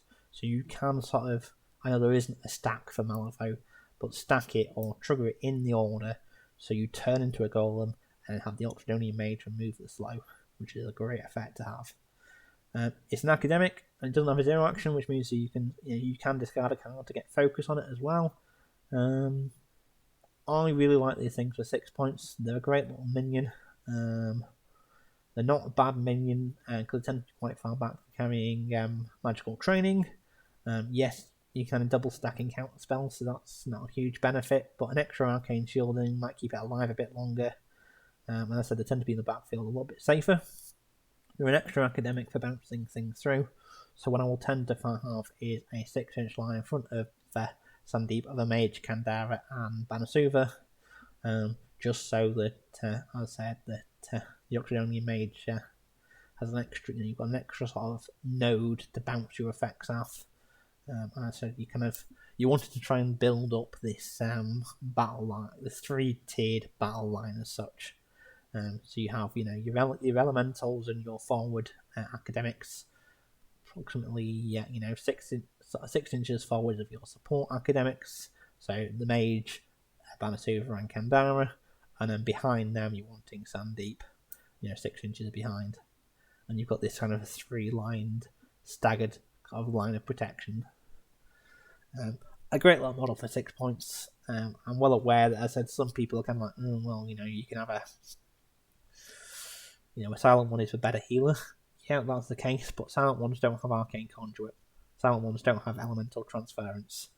They're two little effects that make the Oxydonian mage a much better model, in my opinion, for the academic crew. And there are occasions where I've hired Oxydonian mages out of keyword for the arcane conduit. Certainly for things like when I'm playing Keris and I'm wanting to abuse the elemental transference as well. We then get on to the other minion academic, the Shardstar Video Guards. These again are situational models. They're not models that you're wanting to bring in all the time, but in certain situations they are really good. And we'll get on to why shortly. So again, defense 6, willpower 6, move 5, size 2. Above average defensive stats, human movement, human size. These are these are fighting minions. Arcane shielding 2, so great. Mantra Traveller, which is a 2-inch push. Lots of little ways to get benefits out of 2-inch pushes. If you're locked in combat that you don't want to be in, or you're engaged at 2 inches and want to get pushed, into 1 inch to do it. There's lots of little effects with that. They've got hard to kill, which means that, I said, if you're facing somebody that they're expecting armor or a fire going, and you bring one of these instead, you've got this high defense, high willpower model with hard to kill that's able to, fight that off. And it's got Know the Warrior. It's not a very common ability, but it's an amazing ability. After this model cheats fate in the post draw with an enemy model, if this model has focused, it can draw a card after resolving the current action. That's an amazing effect. Basically, stick focus on this guy and throw him into your opponent's crew. Every time you hit him, if you cheat, you draw a card. Doesn't matter if you're cheating to win the duel, or if you're losing, you can cheat to, swap a. If you both flip low, it might be that you're cheating to make them cheat. And then you'll get to draw a card, or it might be that you're like, okay, I'm fine taking this hit.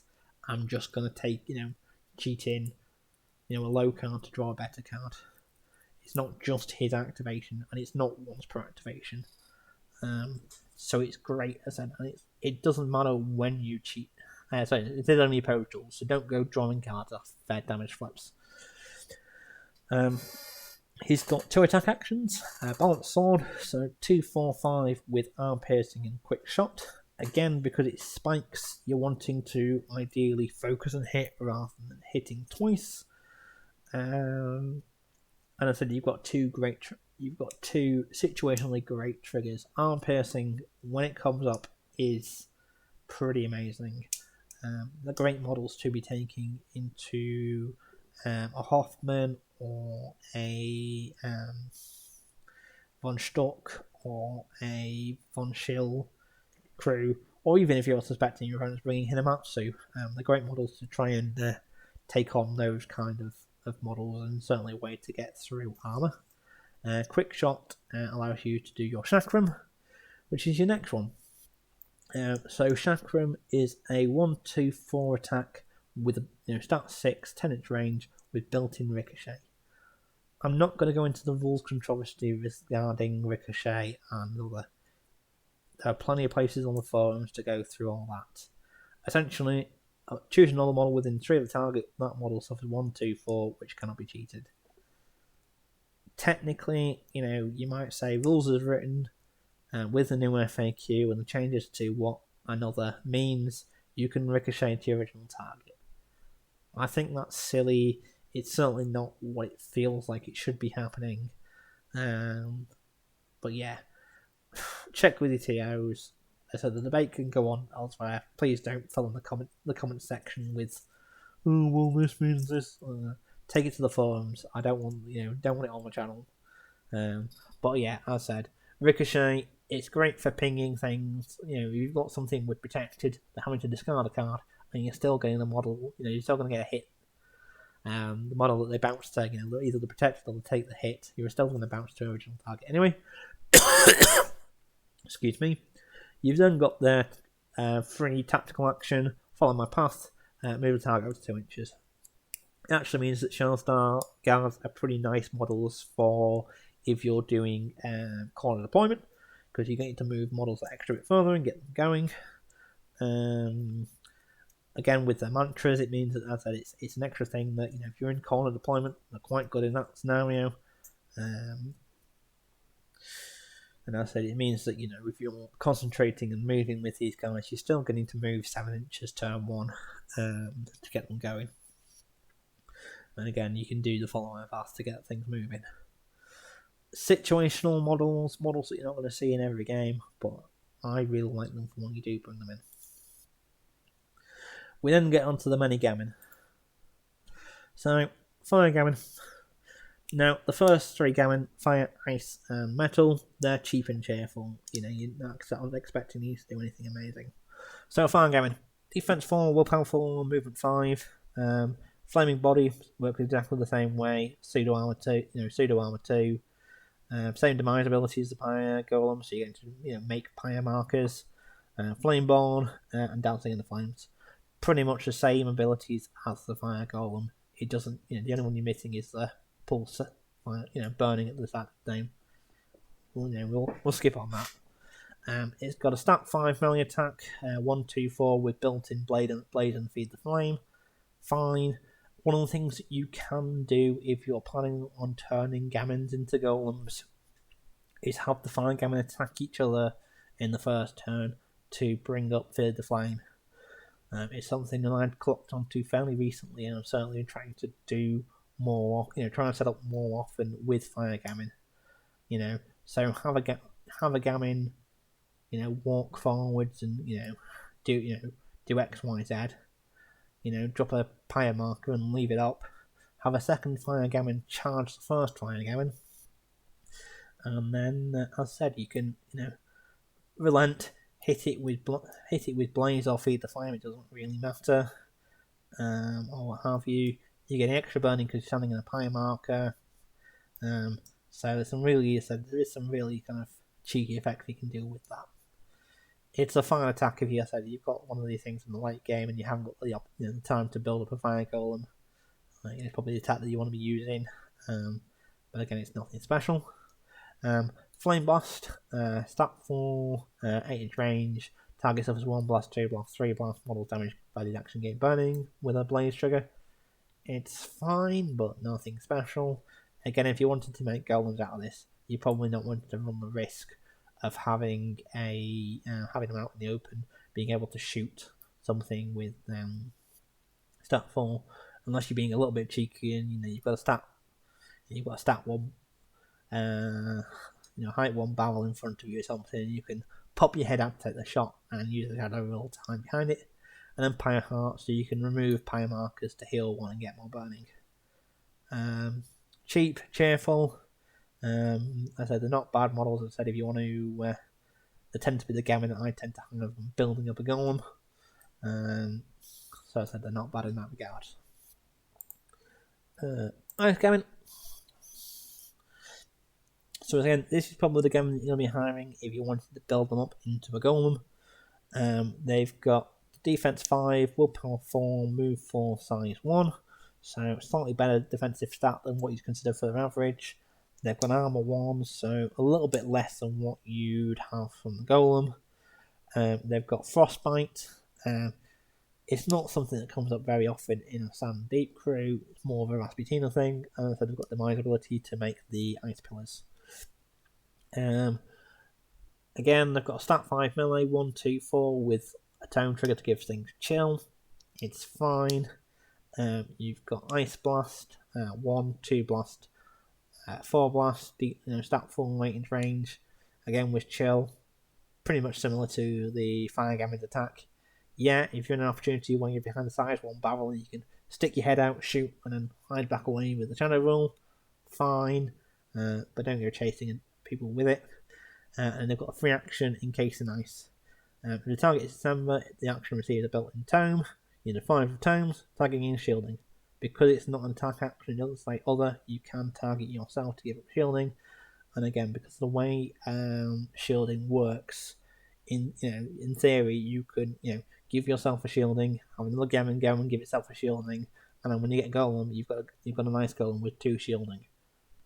It's a nice effect to have.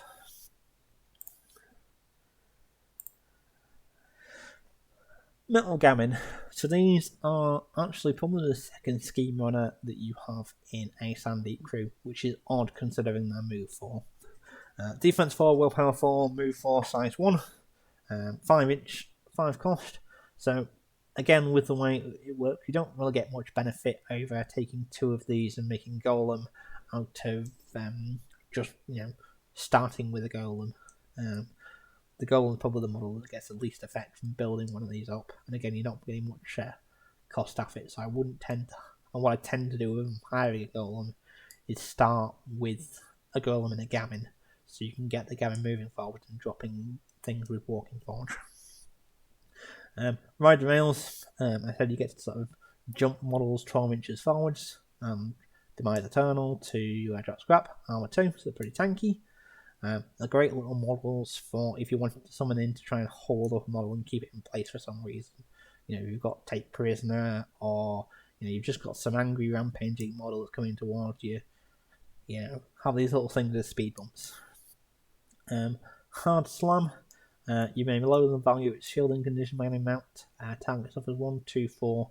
For each point of shielded that is mod lowered, the target suffers +1 damage with defensive reflexes.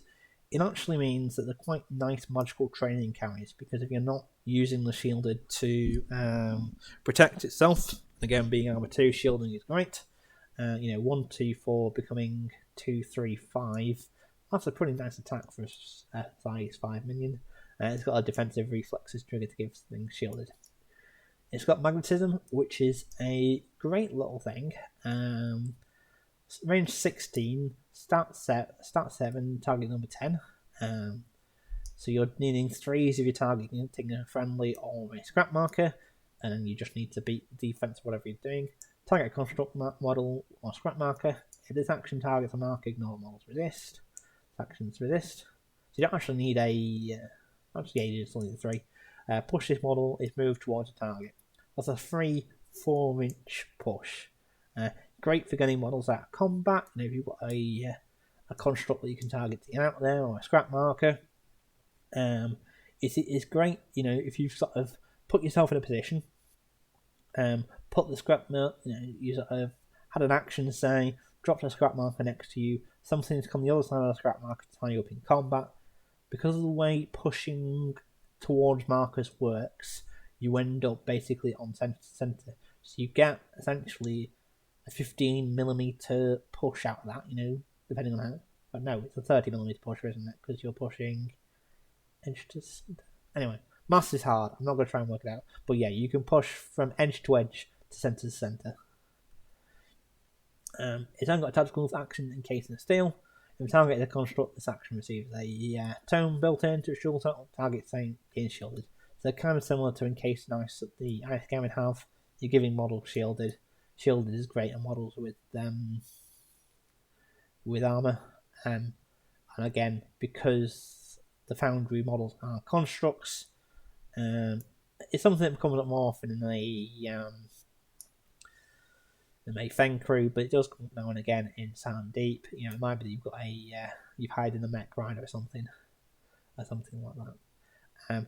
I quite like hiring one of these if I've brought a metal golem, because I said you're able to give it extra shielding. You're able to walk forwards twice to drop a scrap marker to do set them out, ride the rails up, either by tossing it forwards or by just having it walking twice and dropping a scrap marker. And I said it means that it does stay alive in the end phase. It can jump forward and be quite a nice scheme runner. Or even like a nice model for catch and release, something like that. You then get into your poison gammon. No, sadly, these don't see play on the film as much as I'd like, because the best way to use them, I found, is to blow them up straight away. So their actual card, other than the demise intoxicating, doesn't matter too much. But we'll go through it anyway. Some people might keep them on field a lot longer. They're not bad models. You just want to, you've got the opportunity to summon 2 of them and do want them in a fight. It's fine, but yeah, they're, as I said, they don't tend to last too long, because you tend to want to just blow them up. Defense 5, willpower 4, move 5, size 1. So below average willpower, average defense. Armor 1, fine. It's got catalyst. There's not that many models in Arcus that give out poison anyway. It's literally, I think, this Kudra and Miranda, and I guess Rattlers if you're doing Marcus. But sadly, the poison gammon have lost the beat straight, so they don't sort of have the good rate interaction with Marcus anymore. They've got Demise Intoxicating, which is 1 damage and 1 poison, which is, as I said, the great combination that you have with Banasuva being able to point out poison, and then they heal from poison damage. There isn't many ways to get poison on your own models anyway without doing damage to them, I don't think. So it's not something that comes up very often. I don't know how you trigger that from a friendly effect, and so I said, I guess if you're fighting Morning or Brewmaster, they get a bit of a benefit from it, but it's not a huge effect. They've got a stat 5 melee attack, 2, 3, 4 with built-in infect, and they've also got lingering death. Target must have a condition while resolving target suffers plus 1 damage, so it goes up to 3, 4, 5. It's fine. And then spit venom, target suffers 1, 3, 4, and gains poison 1 with an infect built in, so it essentially becomes poison 2. They're fine. They're nothing special. On occasions, where I've had the opportunity to, summon 2 poison gammon to blow one up or something, blow one up and keep one on the field, I've done that. I've had the kills to do that, and I need a fighter rather than anything else. They're fine. But as I said, generally they're used to blow up. Because of their demise intoxicating, giving you extra ping of damage. They're fine. Yeah, that's poison gammon. Unless we get on to wind gammon, the best scheme on it in the faction. One of my favourite models, and there are so many little tricks you get to do with these guys. Cost 6, defense 5, willpower 4, move 6, size 1. They've got armor 1, flight, and to the sky. So below average willpower, average defense, above average move. Move 6 is great, size 1. To the sky. After a model is killed, a friendly model with an 8 may place anywhere within 4 of itself. This is essentially basically a shorter leap. And I said, because of the way that placing within works, you get to account for base sizes. And I said, you can trigger this if it focuses within 6 inches of Banasuva. So, let's say you have an ice golem. You have Banasuva obey the ice golem to put up its hazardous terrain aura. Then you have a wind gammon who can then get it to jump, essentially, 4 inches plus, essentially, it gains 50 mils? Yeah, at that point, you essentially jumped an ice golem forward 6 inches. This supposedly slow golem, wind golem gammon can hop them along at a fair old pace, which is a great effect. You've then got 2 nice attack actions. Sharp Claws, stat 5, 2, 3, 4 with strong winds. Push a target 2 inches away for each tome in the action dual total, to a maximum of 6 inches. I mean, technically, if you took Soulstone Cash and you stoned for a tome, and you had I've got what called now, Mechanical Rider giving you a tome, and you had a tome in the duel, you can push things 6 inches. It happens. But what is a greater thing for this is they're great at scoring symbols with defenders, because you can charge into base contact with the symbol. You've got a high tome in hand, hit them, strong win the target away from the symbol, so you're no longer engaging them, and then you can interact. Wind Blast, target is pushed 3 inches away from this model and suffers 1, 3, 4, again with strong winds. Great for pushing people off ley lines and things like that. Pushing people out of engagement ranges, or if you're in the event steam or a ice golem's terrain, extra damage, things like that. Though do be careful that if you're using strong winds in a the melee action, that you're not actually in the ice golem's effect itself. And you've got a stat 5 built-in mask leap, so you need 5 for this to go off. So you're fairly reliably leaping with these things. So you can move these things 16 inches, 18 inches plus a 30 mils, which is just over an inch around the board. So 19 inches of movement. These things are rapid. Great scheme runners and things like that. So that's the breakdown of Sandeep's crew. I'm not going to go any further than that. I'll probably do another video covering schemes and strategies and things like that in another video. But I wanted to give a breakdown of the keyword.